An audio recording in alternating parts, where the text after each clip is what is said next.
Pemerintah dan DPR telah menyepakati biaya haji tahun 2026 sebesar Rp87.409.365 per jemaah reguler, turun sekitar Rp2 juta dari tahun sebelumnya. Namun besaran biaya perjalanan ibadah haji atau jumlah yang harus dibayarkan calon jemaah di tiap embarkasi masih menunggu keputusan Presiden.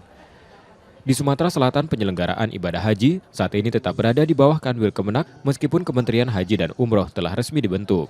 Mekanisme pelayanan pun masih berjalan seperti biasa sampai masa transisi selesai.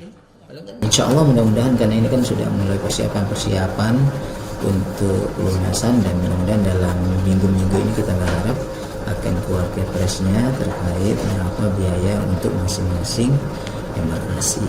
Jadi sebelum keluarnya SOTK, strukturnya, kemudian strukturnya sudah disiapkan dan lain sebagainya, kita masih tetap pegawai Kementerian Agama. Mulai 2026, penyelenggara haji dan umroh akan ditangani langsung Kementerian Haji dan Umroh, lembaga baru yang dibentuk untuk memberi fokus lebih besar pada pelayanan jemaah serta pengelolaan ibadah secara menyeluruh. Muhammad Reza Palevi, Kompas TV, Palembang, Sumatera Selatan. Bapak Ibu, tentu ini adalah harapan kami.